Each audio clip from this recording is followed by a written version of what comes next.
Kepada wanita yang bersuami tidak ada salat sunat dan tidak ada puasa sunat kecuali suami sedang umrah di Arab, istri mau puasa sunat di sini, minta izin, bang boleh nggak puasa sunat besok? Itu bahasa Inggrisnya lebay. Apa yang lebih parah? Ada seorang pria baru sedang dalam tahap PDKT dengan seorang perempuan, jalan-jalan hari Sabtu dan hari Minggu, tapi tidak lupa berjamaah berdua. Ya, bayangkan Romeo dan Juliet salat berjamaah, Romeo jadi imam, Juliet jadi makmum. Walaupun itu salat berjamaah, tetap kapasitasnya maksiat. Tapi walaupun maksiat, mereka tetap berjamaah. Nah, ini namanya pacaran yang Islami barangkali menurut versi mereka. Dan yang paling penting, sahabat Perkusi Aceh, 10% dari hasil penjualan kaos dakwah ini akan kita bagikan kepada sahabat-sahabat kita yang kurang mampu di luar sana. Putih di janggut, kuning ngon mise, hantom tacombe tika musola. Walaupun panjang kalimatnya, namun makna dari lirik itu mengajak kita untuk melakukan sholat. Ilmu tanyo benar, amai tanyo benar, kure tanyo benar. Berikutnya, puasa sunat itu hakikatnya hanya disunnatkan yang pertama kepada orang laki-laki, yang kedua kepada wanita yang berstatus jomblo. Sedangkan wanita bersuami dalam status sebagai istri ketika suaminya ada di lokasi, ada di tempat, walaupun keluar rumah untuk bekerja tapi nanti pulang waktu siang.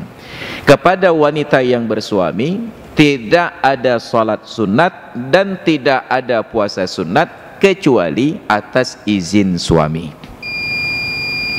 Bila diizinkan berpuasalah, bila diizinkan maka salat sunatlah. Tapi bila tidak diizinkan oleh suami, apa yang terjadi? Patuh pada suami hukumnya wajib, sedangkan puasa-puasa ini kategorinya sunat. Yang wajib lebih didahulukan daripada yang sunat. Makanya dalam hadis Rasulullah yang diriwayatkan oleh Abdurrahman bin Auf, apa kata Nabi? Idza shallatil mar'atu khamsaha wa shamat syahraha wa hafizat farjaha wa ata'at zawjaha qila laha udkhulil jannata min ayyi abwabil jannati syi'ti. Bila seorang wanita, istri dalam tanda kutip, melaksanakan salat fardunya yang 5 waktu, dia berpuasa bulan Ramadannya, dia jaga kehormatan diri dengan tidak berbuat zina ataupun berselingkuh, dan dia patuh pada suaminya, apa yang terjadi? Qila laha, kelak di akhirat ada perintah kepadanya, masuklah engkau ke dalam surga lewat pintu mana saja yang kamu suka. Dalam bahasa sederhana, bahasa marketingnya, kalau tidak ada yang lebih baik, untuk apa bayar lebih mahal? Bila ini batas maksimal ketaatan seorang istri, kenapa ngotot berpuasa yang melelahkan dan merepotkan tapi tidak mendapatkan fadilah lebih baik? Maka wanita baru puasa sunat dan salat sunat bila berstatus jomblo atau minimal suaminya sedang dalam perjalanan musafir, baru tidak perlu minta izin suami. Suami sedang umrah di Arab, istri mau puasa sunat di sini, minta izin, bang boleh nggak puasa sunat besok? Itu bahasa Inggrisnya lebay. Kenapa? Karena sedang tidak ada suami. Nah, tapi kalau sedang ada suami, patut bertanya, bang saya mau puasa sunat besok, boleh atau tidak? Oh boleh kata suami, berpuasalah. Oh jangan kata suami, maka jangan berpuasa. Kenapa? Patuh pada suami wajib, sedangkan puasa tadi hukumnya sunat. La ta'ata li makhluqin fi maksiatil khaliq. Tapi bila perintah ini hukumnya wajib, tidak ada ketaatan kepada makhluk bila sudah terkait perbuatan maksiat melawan Allah Subhanahu wa taala.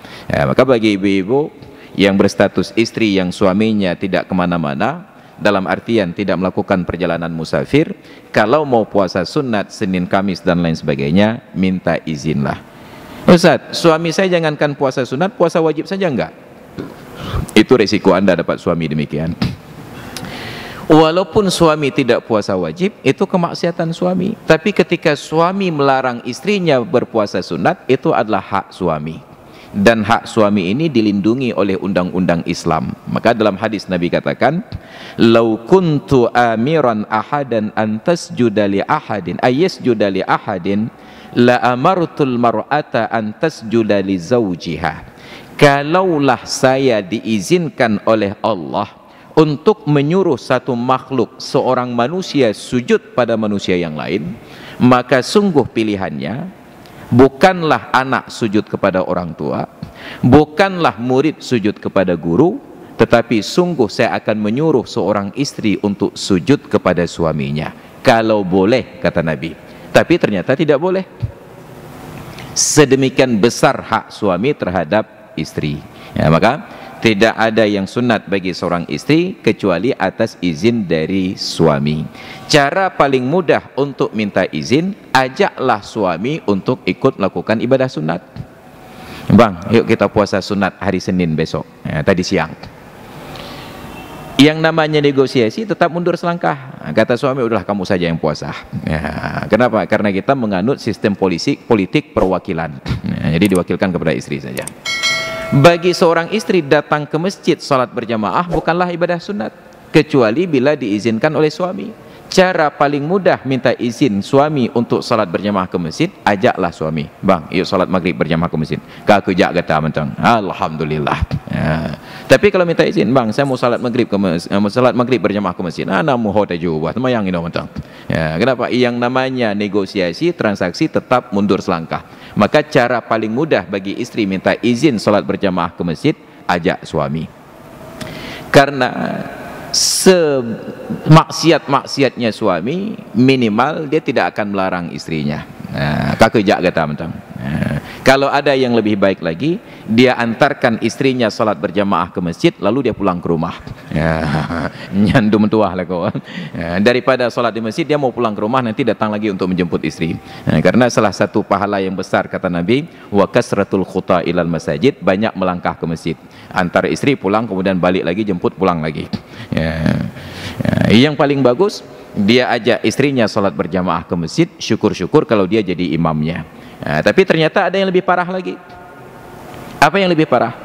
Ada seorang pria baru sedang dalam tahap PDKT dengan seorang perempuan, jalan-jalan hari Sabtu dan hari Minggu, tapi tidak lupa berjamaah berdua.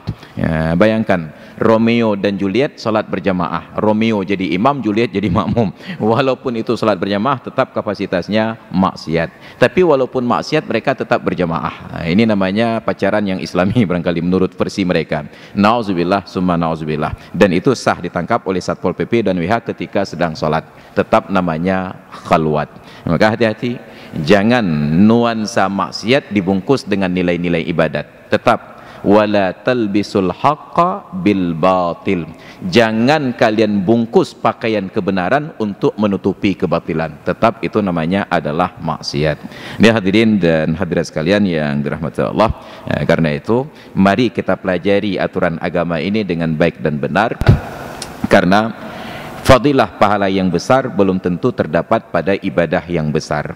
Fadilah yang besar kadang-kadang tersembunyi pada sesuatu yang dipandang remeh oleh orang-orang yang ada di sekitar. Maka mudah-mudahan kita tidak terjerumus pada pemikiran yang keliru, hanya tertipu karena banyak yang melakukan. Iyyakum ittabi' sabilal huda wa la yadurruka qillatus salikin, kata Imam Fudail bin Iyad.